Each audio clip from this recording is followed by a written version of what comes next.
Bon chawin cholngani pha pathinin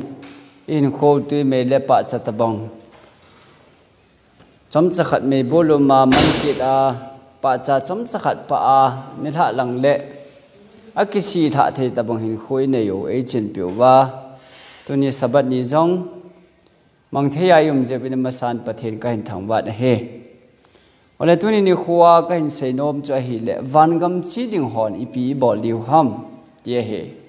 wangam ilut the ne diu wa ipi bol diu ham tie hi bible chang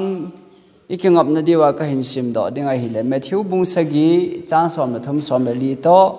chang som ni la khat som ni le get in sim diwa he kot jima lut on izenemiti le mannalam chu akot za ta hin alam pi jong len ta hi chule chu alu chu tam ta hi hinalam chu akot jong ajimin alam pi akichin chule hi chu amua a thome pakai pakai ti chan chu wangama lut dinga hi poi ko hile wana kapalung lam bol pa bo chu lut dinga hi hini chule mi tam ta in ka za pakai pakai ke hon nang mamina thu ka seilu bu ham chule nang mamina thitha ka no do lu bu ham chule nang mamina bolmo kidang ka bol lu bu ham tia sei ding wa hi hiteng chule ke mana ma ho chu phong ta ka sei pi a ke man na ho imati chanin ka he khapu ve vo chon sit bol te ho ka ko ma kunin chimangun ka ti ding a hi tuni ni huwa hi wangam ilut theine diwa wangam chi ding ten ipi bol diu ham ti he pathen cha te ho dinga thupi pen ta chu ngai lut a hi ngai lut hi thupi pen ne hi chia chun tunia e ho hin ngai lut na hi inei theine diwa iti panela diu ham ti hi amasata in ikingai to diwa ka hin than do chai ngai lu la thopi penin hechi wangam ilhun thena diu chu ipi ham ti le pathian lungput banga put di krista lungput banga put di chi chu ama sapen pen chu hi jeng na hi talan hoita ta thepna hoita ta bol thena ja chom chom sumla pai ne logo ja chom chom tampi ine yu na hi ahin la cha chun athing jeng pon hi chu chung chon na van mi ten iput diu chu krista lung put bang chu put anga jin ai ngai lut na bo chu ahong hin he ya chu lng hwai di ti siam ti le health ha na revival kiti hi ipi hi jong le mi ahong health a le ipilam pangin health ha jong le pathian lung put bang bang aput lo wa hi le phalo phachom lo hi chu i hal tha na pau chu krista lung put pathian lung put tabang a hi angai jin hi pathian lung put chan i thon di wa hal tha na pa chu a hi angai je kolasa bung thum chang som na chun nasim pau lim banga het cham kim na na nei theina ding wa kisem tha ding kon mi tha chu na ki wano hi tai ati he hal tha na iti nei the diu ham na pen tha na ti jong in iko jibin hal tha na ki ti le pen tha na ai jin lung hei hal tha pen tha lung ki khel ki ti ho hi pen tha na bulpi abona chu tha pen kit kisem tha kit ti na a hi na hi chi ke siam tha nau pa chu i siam pau lungput bang banga het na cham kim nei wa i siam pau ngai to na ne bang banga i ngai to diu chi chu abul thu pi pen ahong hi ta na he ten ta le hal tha na hi pathian thuai hal tha na ki din beromi te chu so cha te bung som la se gi chang som la kha chu sima hi le ama ho chu Thessalonica mi te sang ne phajo ben pathian le khabu chu nisi ina phongdo jibe ati chu aje chu Paul le Silas thu se hi adi hinam adi ro hamti a het thiam the diu chun Bible la pa hi ni se in hol to jibe ati chia cho Bible thua hel tha ding angai ji nei hel tha nei ti teng ta le ipakai Yesu Christau lungput chu angai to na lungput chu ya ki koyam mi ti la Bible au men Bible say bang banga hel tha ding Bible say bang banga ki pa ding Bible say bang banga chondo ding Bible say bang banga hin khoman ding ti pa chu bul ki pat na aung hi na he chi chu ipilam pang hal tha na yong le Krista lungput banga hel tha na chu a ko hi ya chu hi chi hal tha na pathian thua hel tha na om the ni nga chu Bible sim jeng ngai ta na hi Bible sim ho tao angai jin hi tunia chapang hi yong la chu na tao ngai chu chapan la ya tao jing mi chu ahung khang don na tao jing abana tao jing jeng chi chun na to thil bol le ta ne thil jo se ki khel sa the hi tao na hi hiya chu tao na man jing angai jin Bible sim ngai na hi through revival am the ni nga chu na hal tha na di ta am the ni nga chu Bible to akitu ngai ji I hal tha nau pa hi Bible say a choma hi a ikipa nau wilung thai nau chu a choma hi le hi ji chu thagau thianga ta hi theilu ding hi chia chu tunia hi ikipa nau chu Bible say bang chu hinam ilung thai na pau chu Bible say bang chu hinam Krista lungput bang ja chu ikipau hinam ti chu igel li wa hi Mrs. White le khabua chun hel tha na hi tau na aku na hungum do bo hi ti chu tau na aku na pathian ko ma thum tun na kisi lung he na mun thip tau na ho a hungum do hi ti chu mun thip tau na lo chu satana sa hi ti chu mun thip ma tau na nei lo chu boxing ki chem ho yang khu aga ki che phat do le bo mi to ki khen he nang practical jing ka na la exercise lo ben hi le zo sa hi ja zo ma ho chu na mi zo ngai lo liu chu ye chu mi pi hon la a tau na ineu yong a phai chu teng le an ne kun mai cham te tau na ineu yong a phan he a hin la mun thip tau na gu chima pathin but na training exercise part se a nei ngai jin a hi chi ho ti lo wa chun gal zo na pon hi ta bang bol lo chu satan in a zo sa hi yes to life football ki chim ho footballer ho amin ga ke phale Ronaldo ho jang chu na sat ta tho ha da practice a bol wa jing ka ni la exercise a bol wa ane a cha dingu hat theina bol wa ki tim zo wa a bol le fila hu lo hen na hat na hun chang ji a hi chu ta bong ta chu Christian e ho jang he go thim tau na go thim a pathin to ke ha ho ding pathin mi te to ke ha kop di tau na nei jing mi te to ke kop di thil pha bol mi ho to ke kop di he tia chu I hung ke kop ba training pha ta in la ting ta le nedanga in a gel thelo ho yong ki gel thei ta ding nedanga I bol thelo yong hung ke bol thei ta di he tau na za la chu chu health na hung hi doi na he look mu som la kha chang som la thum chin si ma hi le no ho mi chon se ta in bon na cha teo lung se ji na het wa hi le gam changa pha jo wana na pau chun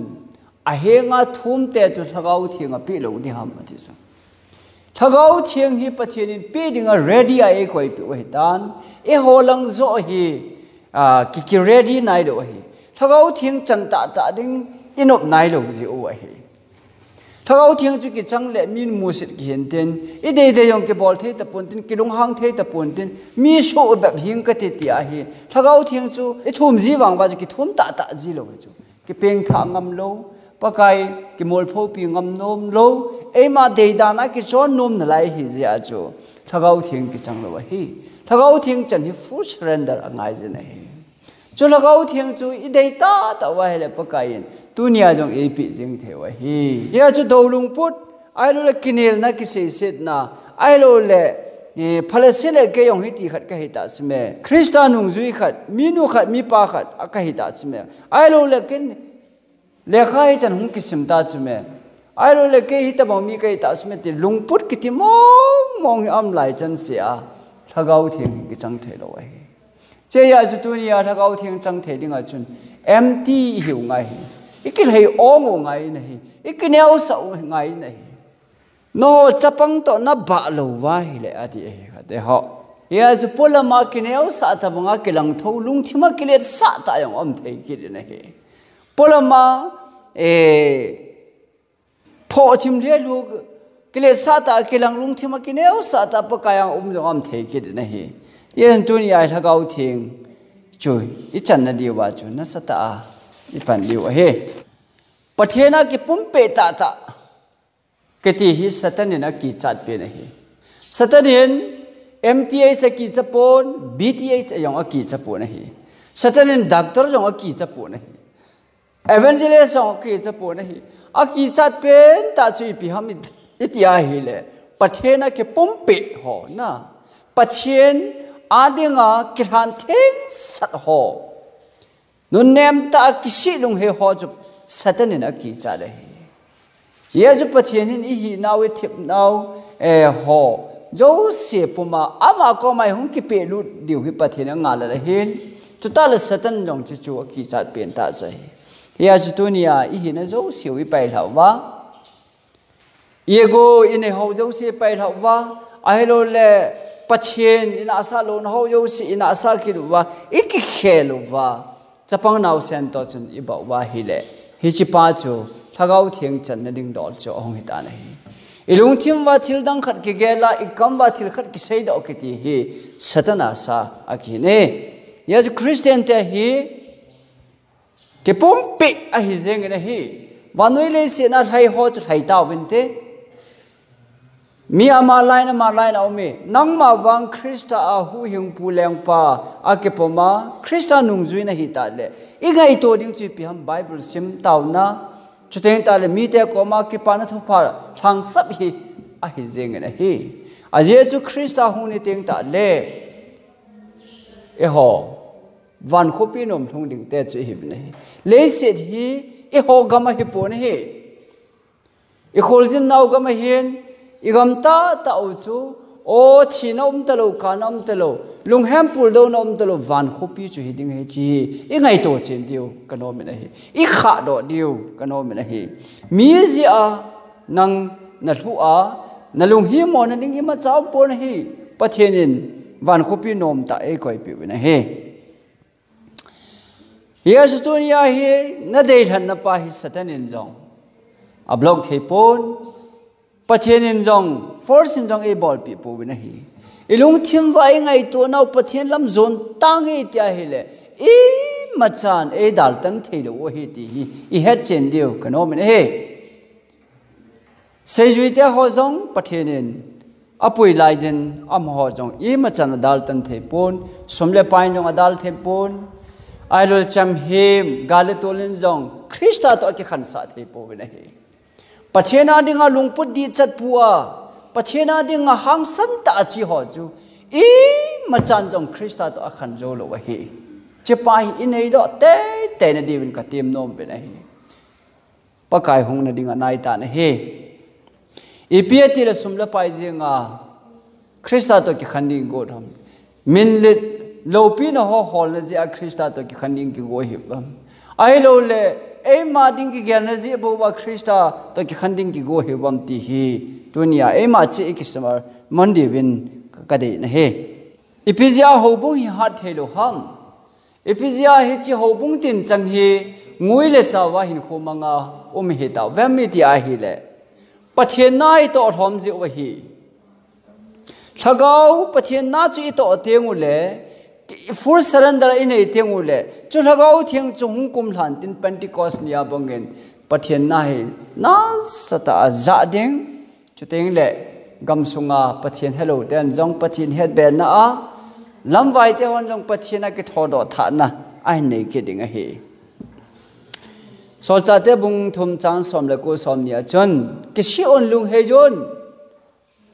nó chọn sự nào ngày đó mà chun nam am thế nên những cái sự ôn lung hay chọn tiền in say biểu bên he chỉ lung hay là cái gì hiện kineu sa na thun sa e chuten ta le lung thim ta a khoi hi lung chang a khoi hi chepa hin nasata mi he masim phat ji a hal tha na cho pui do ji a hi lung hei ki ti pa hi revival ki ti chu reformation ki sim tha na ta yong hen hung ke ko ba hi che ya ju tu ni a hi ithopi pen van ga mi lu then di wa chon lampi chi pi ham kineu sa full sacrifice ai lo pachena ke hang theng sat le se lam lungel ngai ton ho jo se ki su boi sa lo wa pachena dinga chu chi chu ke pe theng na ti chat pa chu pachena de he ya satan na de thu pi pen chi pi ham ti a he le aneu alen he hal tha na thon da han hal tha na thon da han ti hi ama de pen chu hi mi khat cha yong hi hal tha na ta be thon da han lang khát sẽ bé hi van cái mà đa lệ thì hi satan để cho hi ye chun hobung sunga mi khat hung hal tha a hi jong le hobung hi mi yo si hal tha na thun sa the a hi ye tu nin mi tam ta thu han lang mi tam ta lam vai han hi ta jong le wo nunga golhang mi no mi pa nang le ke ki pa the hi ta na hi nang le ke za la in sung mi yoi now isopi hal thana chang the ye ti gal do pomen tom panute ha pangin panguti be pathen thu hi ki mo sai se ai pon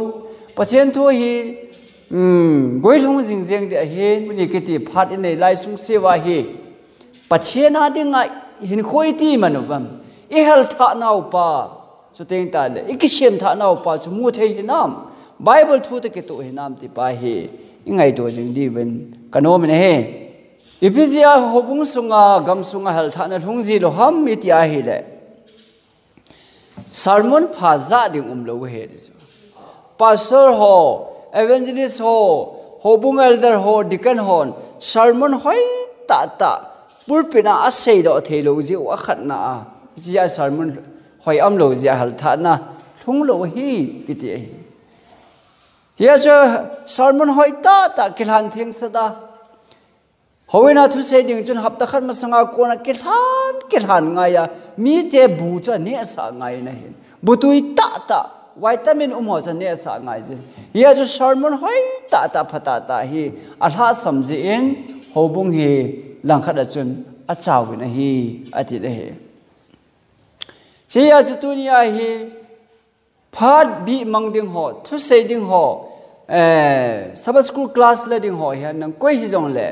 pachen henga akil han do a pachen ko ma thu ma na sata akigin angai jin a he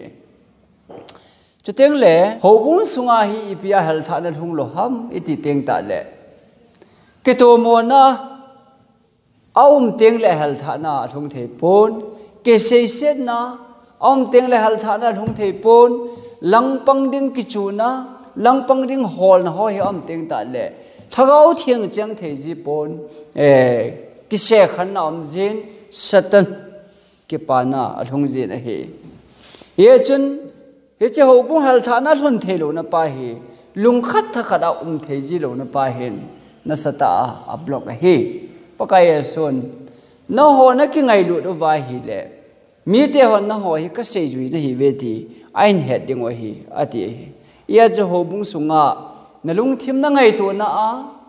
mi do le hot na ne ya hi le kin ta su mit angai jin a hi teng ta le lam di thu di pathen lagau thieng na het sa au ma he le nun nem ta mi te hello ho na het sa ding angai jin a hi ya chu dan hoi lo zo se pai manga pathen lagau thieng pui hoi na za la itom pan ding angai jin a he Yajun kilesa na ho, John chi na ho, kivon hoi ding pulam thil jiang bo ngai tu na ho, pathian sanga thil dang ngai san na ho, ho jo se hi ahong teng ta le, ho bung sung hi, chaw le nguya ji hi, pathian sanga sumle pai ham, pathian sanga ni chen pun sil ham, pathian sanga ma min lit lo pi ham hobung sunga hunguma pathian sanga thil lang khat ngai tu na lungthimam teng ta le hồ bung hi hal tha na a thong thei ji po na hi Yesu tu ni ai ho jong hi pathian cha te hon nitin na pathina dinga ikil han do tengule nidanga ina hot te ho jong i ngai lu diu hitan nidanga i vat da ho jong lung si tau tivin midanga i lung do ho jong chu ngai lu tau tivin ki khel na hongom ding hi chita chu revival hal tha na pathian thua hal tha na ki ti chu hong hi do ji he chi a su tu ni ni kho hin van gam chi ding ten Krista lung put bang i pu ru ngai jin a he van gam chi ding ten ngai lu na i nei wa ngai jin a he Hebrai bung som la ni chung wa kai chon sit na ja chom chom e suno pha ho jo se hi pai thau hi ti vin thai ter go sen ha thai thai u ti ati bang hen aneu alen in ilung thim gi lo zo se i pai mang wa ngai ta na hi i phal mo na zo se i pai ngai ta na hi ki bung khan ki lang khin ki lung do na zo se i pai mang wa ngai ta na hi chi chu pathian cha te chon ding do la hi ti hi tunia chom cha ka hin se hin tin i se in ho bon chawa a practical a phalamai zui the na devin pathina thu phathe e bo pe taw han